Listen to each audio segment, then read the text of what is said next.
Welcome to the On Your Mind podcast, where we are changing the mental health narrative, bringing hope and solutions. Here's your host, Timothy J. Hayes, psychologist.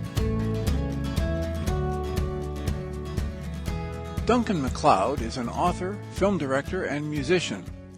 This native Californian was transplanted to the East Coast to attend an Ivy League boarding school, but he did not enjoy nor fare so well in such an environment. He soon returned to California to finish his education at San Francisco State University, where he majored in film and Italian. His diverse creative experiences include directing a feature documentary called Lucha, The Struggle, performing as lead autoharp in the band The Acres, and writing the semi-autobiographical novel 5150. This quintessential novel depicts the raw and unforgettable tale of a young and gay Ethan Lloyd, set in the 1980s. Duncan is enjoying his life as author and living in greater Los Angeles with his partner Raphael and their dog Pepper. He is presently editing his autobiographical memoir of psychiatric hospitalization called When Everything Cracks. Duncan, welcome. Thank you for being with us today. Oh, thank you for having me. I'm excited to talk about my work. Yeah, I am too. I'm in this podcast we've been doing with Journey's Dream and trying to help rewrite the narrative on mental health. We really appreciate when people are willing to share their stories and their journeys. And I was hoping you could tell us about your journey, your books, and what makes you passionate about promoting them. Well, it's probably easy to tell in a short format. I experienced what I think now would be called a manic episode, but at the time they called it a psychotic break. In about 1987, I was 19 years old, and I didn't know what was happening because it had never happened before. So I believed everything that my brain was telling me, and the process of recovering from it had many phases to it. There was just getting better, the kind where they give you medicine and your brain gets more organized. There was coming off the medicine so that I could live my life normally. There was depression and drug addiction, and then recovery from that. And that's the cycle of the books that I have behind me here. Those are the story of what happened. And the reason I felt compelled to tell this story was because I had such a hard time recovering from the last piece of mental illness that lasts and lasts and lasts. And that's what some call stigma, or you can call it ableism. It's being treated differently because you have mental differences. I don't know if the term neurodivergent applies in this case, but it's certainly a shortcut to saying that there's the neurotypicals and the neurodivergents, and living and conducting one's lives in a society that doesn't fully understand it and also doesn't it puts a lot of shame around it is a very debilitating experience. I've lost jobs, I've quit jobs, I've done a lot of things that, for someone who had gone to started at an Ivy League school and had to drop out, I was having a downward trajectory that was really hard to stop. I was unemployed for a long time on SSI, and then I lost my job again in sales because I couldn't do sales.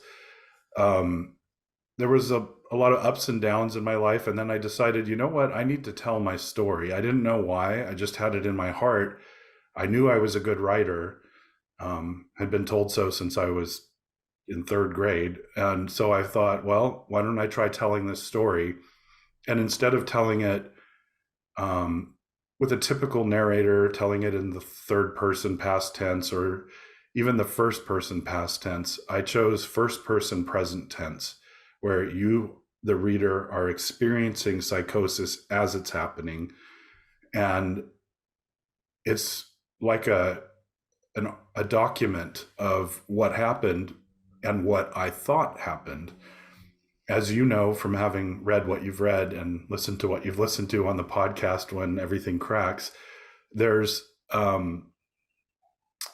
lot of unreality or magical realism mixed in with my narrative because I'm an unreliable narrator. I didn't know what was happening. And when I go back to that time and tell it from that perspective, it's kind of a treat for psychiatrists and psychologists. I mean, anyone I know in that field, even psychiatric nurses who've read it, say that they've never had such a powerful insight into why their patients are behaving the way they are when this is going on.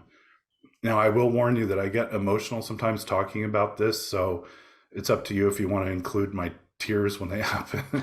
That's perfectly but okay. I have, I have an HMO with a psychiatrist who read the book. She was the first of my people that treat me that actually read the book, and she was just gushing, saying this should be required reading for every first year intern at Kaiser.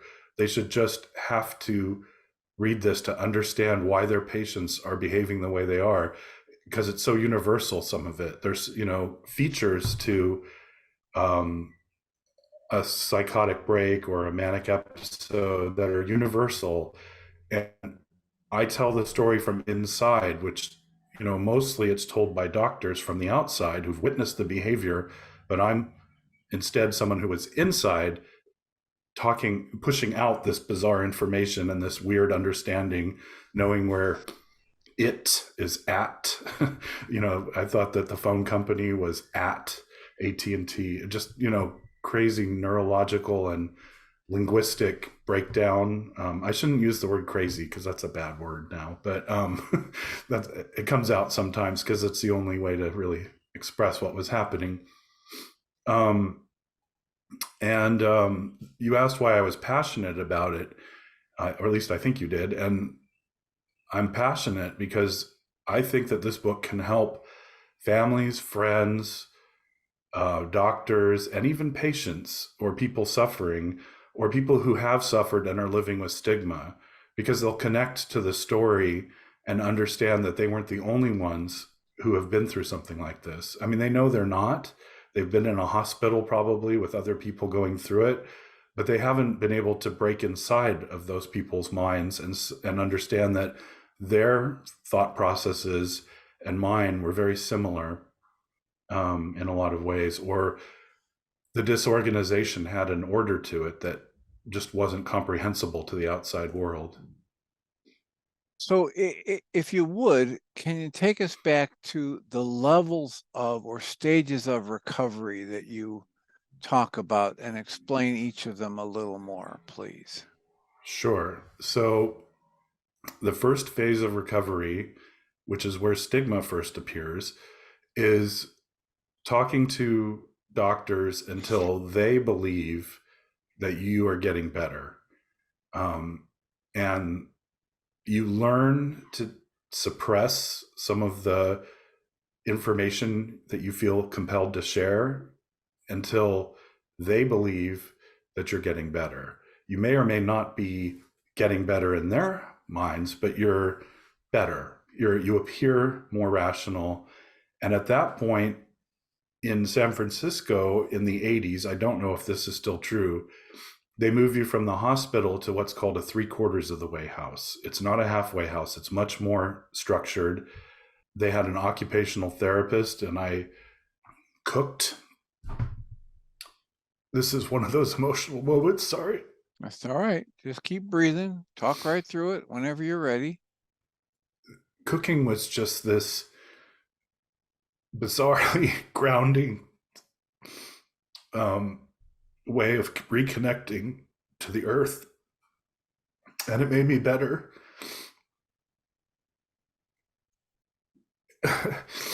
To believe that I couldn't even chop strawberries when I first started. I thought, I can't do this.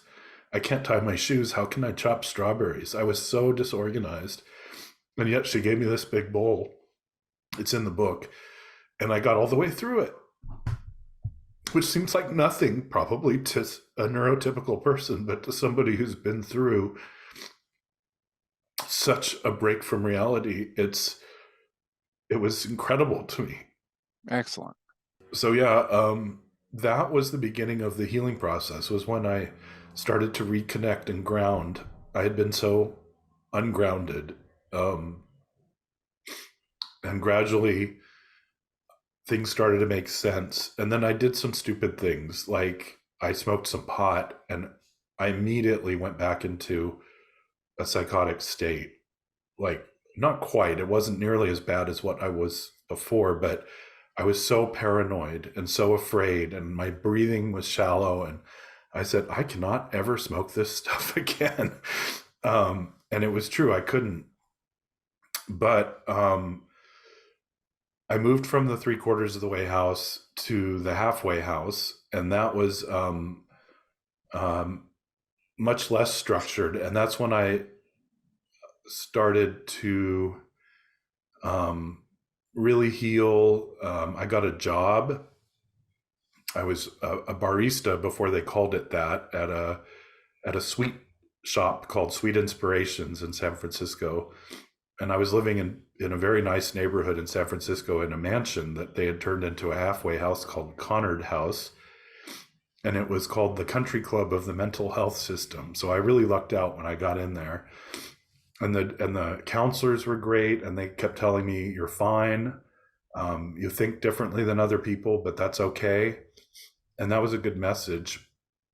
And that was where I stopped taking my medicine, because that medicine, oh my goodness, they gave me something called Prolixin that they've since taken off the market because it just has so many nasty side effects. And, you know, I was so stiff, it was hard to move, and it wasn't the right, there may not really, I think your belief is that medicine, well, you can talk about it yourself when you want your opinion of medicine, but I know that was the wrong medicine. It didn't, it brought me back to earth, but it did it in such a horrible way.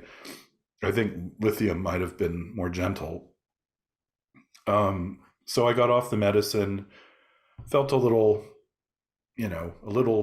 buzzy, but I was okay. And then a friend of mine was going to Mexico, and he said, you should come with me. And I thought, well, I asked at the halfway house, can I go to Mexico? And they were like, well, you're going to miss out on the cooperative apartments and all these other things that we have, but if that's what you want to do, we can't stop you. And I said, well, you can't stop me, I'm going. So I hopped on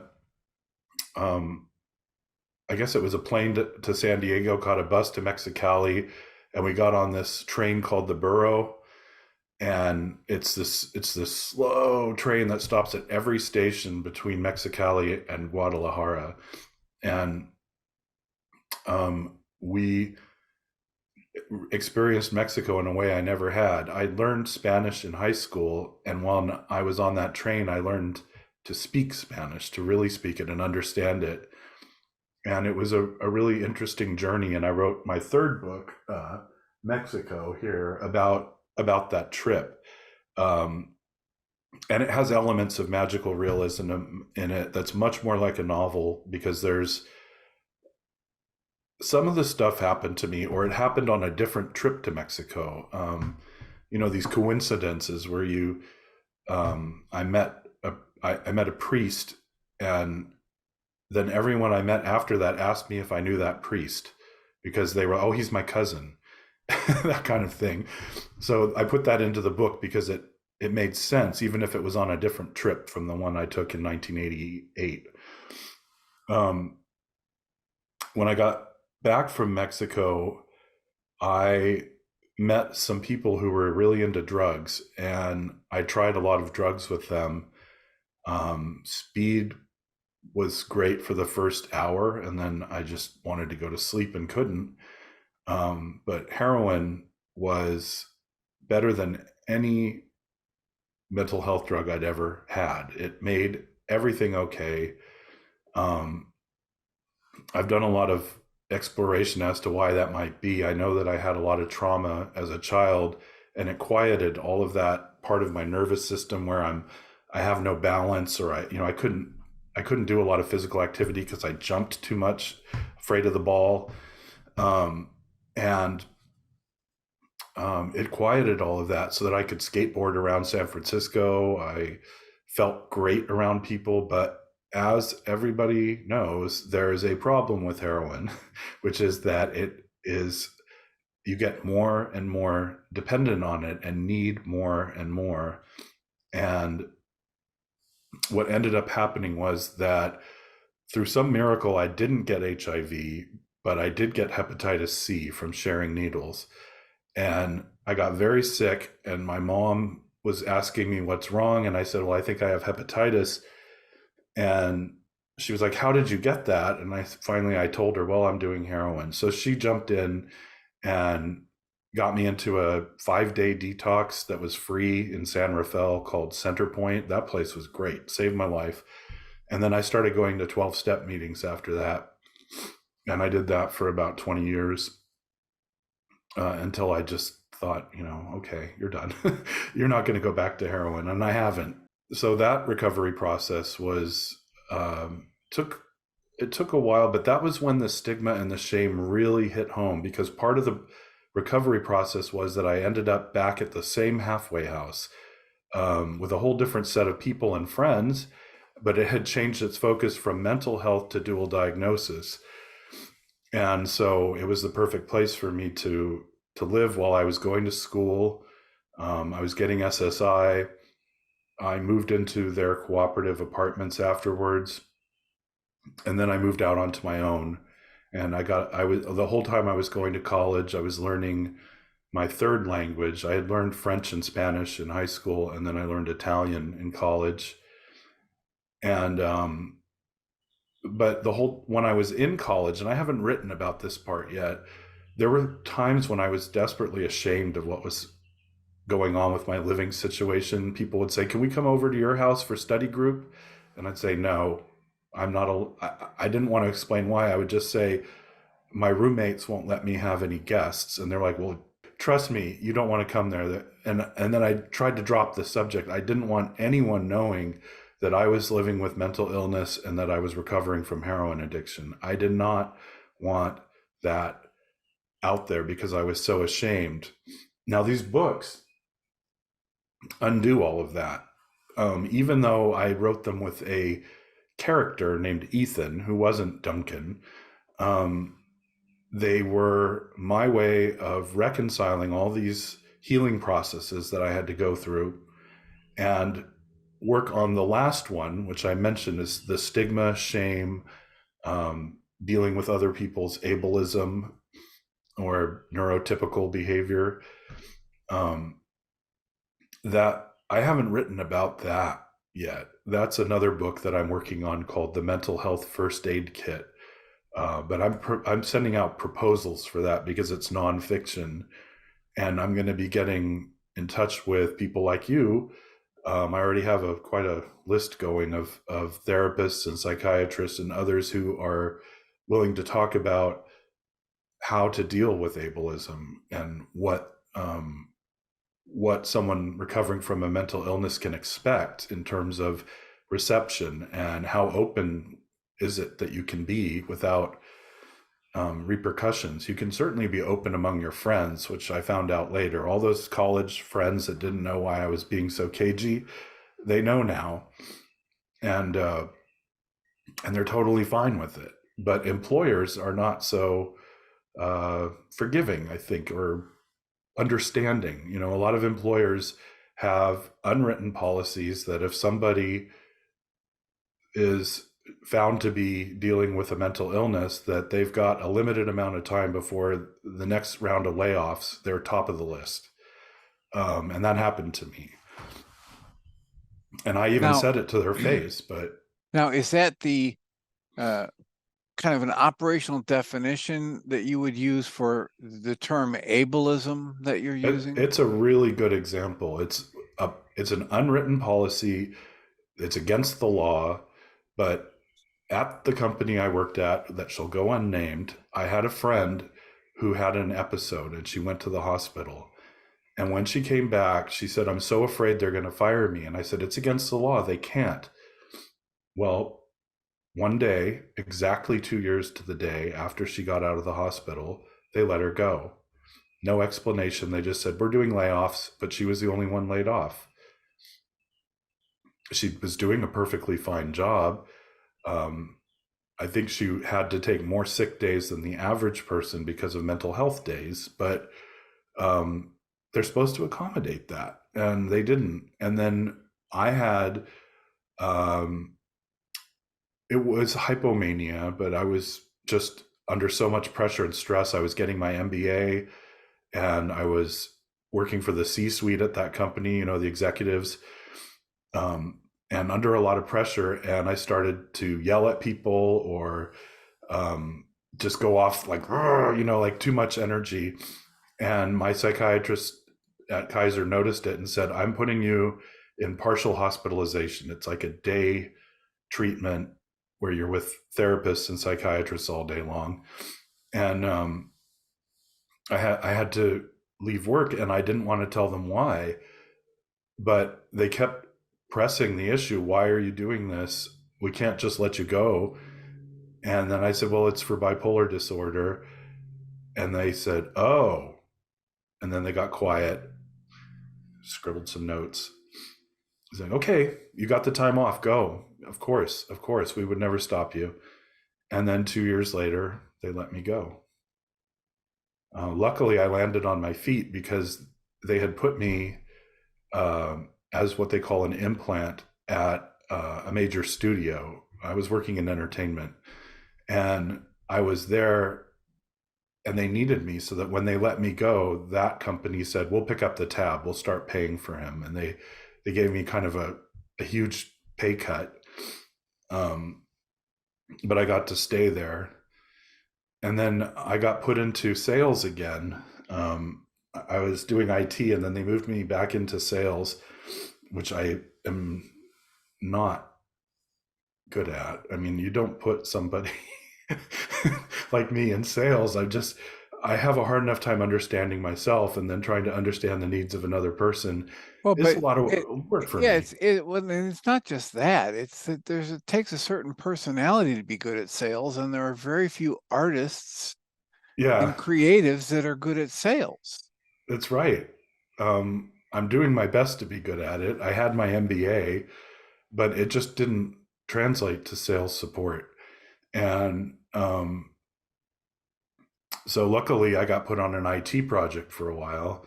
Anyway, I'm giving you my career, which is, it's not that interesting, but the important part is understanding that neurotypical people, ableists are out there who don't understand the needs. It's written in the laws what our needs are, but they still think they're just faking it, or we don't have time for this nonsense, or I don't know. These are just what I imagine is going through their head. They're supposed to be thinking, oh, this is great, we're able to support this guy.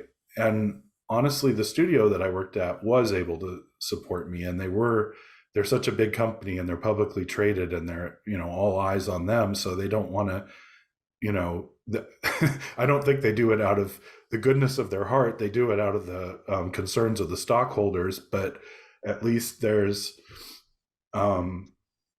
support. And they had a disability support group that I joined, and I felt like an imposter. That's something that I think a lot of people with mental illnesses have.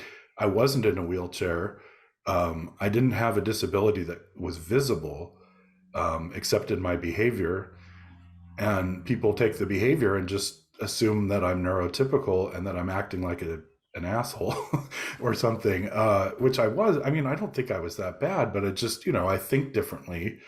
I was in data analysis, and I'm very intuitive, like probably like off the charts on the Myers-Briggs, like 100% N. And they don't like that in the left-brained world of IT, because I know the answer right away. And then they spend days and days and days, and then they get the answer that I got. And then somehow they conveniently forget that I already told them this. Like I say, well, that's what I told you. No, it's not, because you didn't do this and this and this and this. And I said, I didn't need to. I looked at the data. It's almost like another color, like a shimmering, where the data is off. And I see it, and I say, that's your problem right there. And they go, how do you know? And I say, because it's a different color, or I don't know what to say, right? Because it feels different. I feel it differently than you. You think it should be right, but it's not, that kind of thing. And I've often wondered if there's a way where I could parlay this into a really fun job where I go and I look at people's data and I go abracadabra and I say, do this and you'll have money coming in the door like you wouldn't believe. And all of the people you were about to lay off get to stay because you weren't looking at this one thing. And what a fun job that would be. Sadly, most of the jobs are looking at the numbers so that you can find out how many people can we lay off, which is just bonkers to me. That's not the right way to do it. You have infinite revenue, really, when you're a movie studio, if you can just realize that you're not recognizing it correctly. There was this revenue recognition problem that I dealt with it at post-production houses, movie studios, where money was just falling through the cracks because they weren't billing it. And I was able to just, and so people who are neurodivergent in any way often have these skills. And if only employers understood how valuable that was. I think that CEOs, CFOs, sometimes, probably not CFOs, but definitely operations and the executive office, they didn't get where they were because they had no intuition, right? They didn't get there making logical decisions. They took leaps of faith, and they understand my type of thinking better than say a middle manager, right? Someone who's trying to stay safe and secure in their job as opposed to taking risks. Because it is a risk to believe what I have to say sometimes, but I would,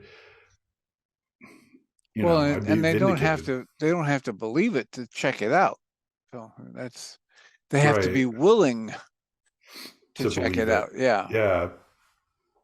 So let me ask you, when did you start writing? Did you start with 5150? I did. And how long after the period you're talking about now, where you're out of the hospital, you're out of the halfway houses and you're working, how long after that did you decide to start writing? It was about 10 years after. I moved to Los Angeles, and this city is such a creative place, and there's so much creative energy just out there to grab, just like when you're in New York and you feel that money vibe in the air, because that's a money town. This is a creative town. And it woke up my musical ability, my writing, and my filmmaking. All of those things came to life. And I started a band, and I started writing the novel. Now, the process of writing your first novel is a big learning curve. And I did luck out and meet up with some people who were like a group that supported each other in their writing. And I was able to read scenes to them, and they would rolling on the floors laughing at some of the funny scenes in 5150. And it was very helpful. Then I go, great, I'm going to keep this. Whereas I was reading another scene, and they said, I don't think you need that. I had originally written the book thinking it would be too cruel to make somebody read it just as I had written it, and that I needed to put these interstitial chapters from someone normal's point of view in order for them not to have a panic attack or something. And that group said, no, don't do that. So I didn't.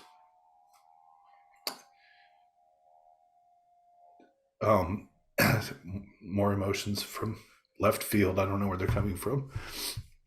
Well, it sounds like it related to the support you were getting from that group and the validation that just who you are and just your story was plenty good. Yeah, it felt good. Also, one of the members of the group passed away.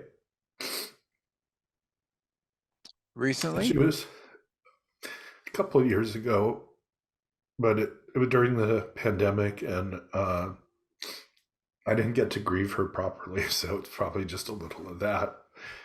There was a funeral that we all found out about a month after it happened, so a lot of us were left kind of shocked that this, relatively young woman had passed away from cancer, and I didn't even know she had it. So um, you know, so I think that's where the tears might be coming from. But yeah, the support too. It was one of the first times when it was the first time that I hadn't put the book out yet, so I hadn't shared it with anyone. And I had shared my story in 12 steps. Obviously, that's a good place to sort of tell your story. And I would often break down crying. So I would ask, please don't ask me to share, because I don't feel like crying in front of a room full of people. But yeah, it's getting it written and then having all this positive feedback from not just friends, but I've gotten a few strangers that have posted reviews that are just like, this is a magnificent work of art. And it doesn't take too many people saying that to make you feel good. And there's no negative reviews on Amazon. So, 4 stars maybe, but not, no 1 stars. And that feels good. There's validation in that this is a valid story that needs to be told. When the writer's strike is over, maybe I will work on finding a way to get When Everything Cracks, the new book. I'm going to try to publish it right. I started to talk about this earlier, but it was my first book and I didn't know how to release it. I wanted a major publishing house to do that for me. So I found out you have to have an agent. So I wrote to 125 agents and I got 125 rejections, all even from a friend or two who was an agent, saying, I don't know what to do with this. I don't know where this book could go on the shelf. And I said, put it next to William Burroughs. I don't know. It's a work of beat literature, really. More, the covers, you might notice, are actually they're borrowed from this book, which was just this itty bitty poem that was written a long time ago by Allen Ginsberg. But that's the affinity I felt. He's homosexual like I am, or gay, and he just put this. He kind of grabbed madness and put it on paper, and that's what I was doing. So I thought I would just go to City Lights Books and say, you need to publish me, but it's not, you can't do that. So, or maybe you can, but I just didn't. The book is about, at the time I wrote the book, it was only about San Francisco 10 years ago, but now it's about San Francisco almost 40 years ago. So, it's now a work of historical fiction. And or historical funny how memoir. that happens. Yeah. Yeah. So I've actually been able to rebrand it and get people who are nostalgic for the way San Francisco was when there were still payphones and bus transfers, and it was a very different city back then, and there was no .com, there was no internet. That was all down the peninsula in San Jose and Santa Clara, Mountain View. There was no .com, and that's the period that these books are written. That's what it was, right at the turn, because like A Quarter, the last book, ends in 1990, and that's when I got my first CompuServe account, which was the very beginnings of people getting on the internet. So, but I don't even talk about it in that book because it happened right after I got clean. So the book ends with me getting clean. So I like to ask people who've been through this, what do you attribute, or to what would you attribute the core factors that helped you improve or get more functional or make your way back, or however you like to talk about it? I am a survivor. I survived some different kinds of accidents and abuse and things when I was a kid. Then I went to a really good boarding school in I got myself in on a scholarship, and it was my way of running away from home.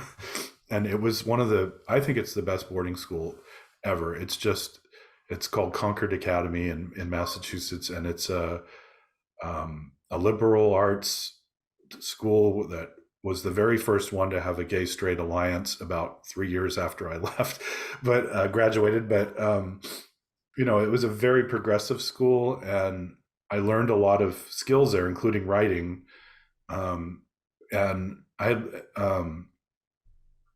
and then I guess that foundation, I'd like to say, like the ability to get away from a kind of a not so good home to a really good living situation as a boarding student, was the skill set that I used to recover. It was the same energy that I'm in this awful town, living in a kind of an awful living situation with my mother and nobody else, and I need to protect myself. And I saw boarding school as a way out, and I took it.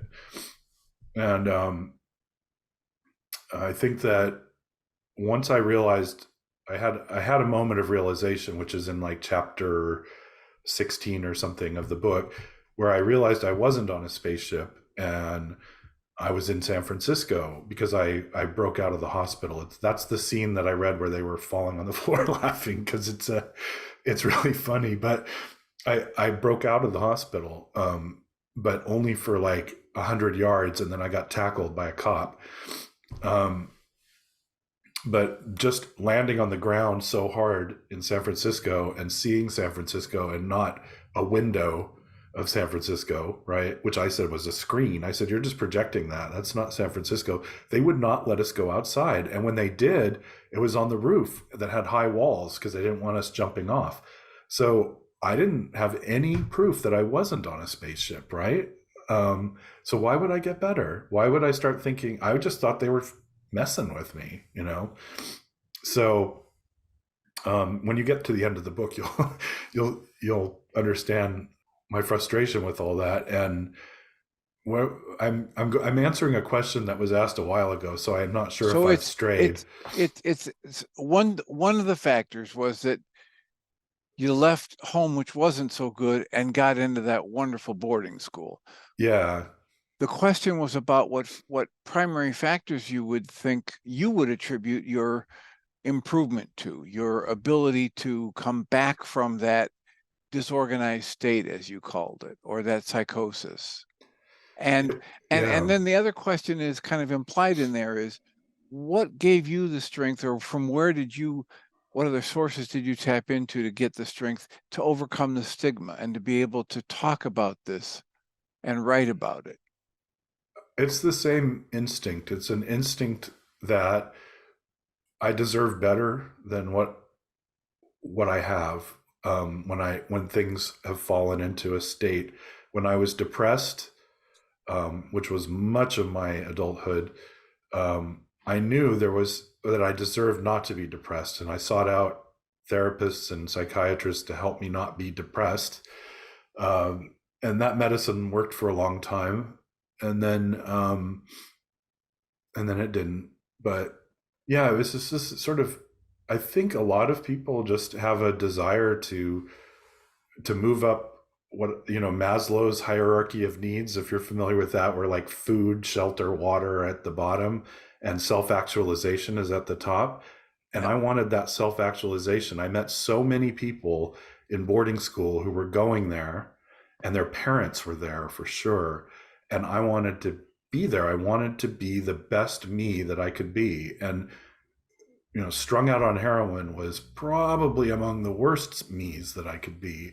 I was trying to make myself feel better enough to move forward in life, but I made a really dumb decision because it felt so good that maybe this is the way that I get ahead in life, which it certainly wasn't. And I found that out getting hepatitis and, falling in with a crowd of thieves. And, I was living like the Thief's Journal, Jean Genet, a book that I loved in high school. And I don't know why.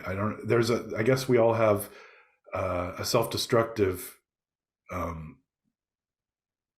part of ourselves that pushes back against our internal protection and our forward movement, and sometimes that won out.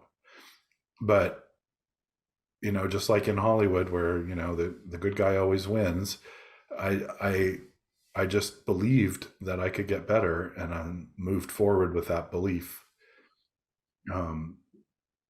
Some people may not get better. It's not. I don't want to give false hope to someone who's getting an advanced case of schizophrenia that's getting worse. There are certainly ways to live a full life in spite of that, but it's so much harder than what happened with me. Like I was lucky. I got better, but not everybody does. And I met people who later committed suicide, or who had to be put in a permanent hospital because they couldn't, they were a danger to themselves because they couldn't feed themselves, or work or do anything. So I don't want to say, oh, everybody can do this, but I would like to say that people who have a foundation where they remember, if you can just remember when you were happy as a child, even, and try to strive to get that happiness back, that's the road to recovery. Excellent. So we're getting close to the end of time when I have to, not the end of all time, but the end of the time I have for this interview. The time, yeah. And if you would just get centered, take a breath, and think about where you've taken us on this journey so far as you've described it, and either tell us something you've already mentioned you want to go back and highlight, or something you haven't mentioned yet, either about this process you went through and your recovery, or the books. Just give it a thought for a minute, and what do you want to leave us with? I haven't mentioned the Haight-Ashbury Free Clinic, which was their drug detox program. I was in it for 5 years as an outpatient, like everybody, attending therapy initially 5 days a week, even while going to school, and then, twice a week, once a week. But that therapy was a strong foundation for getting better. At that time, the trend was cognitive behavioral therapy, which is still very strong. And it was a great way of recovering in a lot of ways. But there was some things that they couldn't address because they didn't have the tools. And I think that the tools are becoming available now through the work of some therapists and psychiatrists. It's the trauma and somatic therapy. I lived with a lot of body pain for a long time, and I've been working on mostly hypnosis and some other ways of getting in touch with the trauma that's living in my nerves, and letting that go, or asking my lizard brain to stop listening to it so much, or, there's all these different approaches you can take, but I'm trying to get physically active enough to stop feeling sedentary, and then pain comes because of not moving. And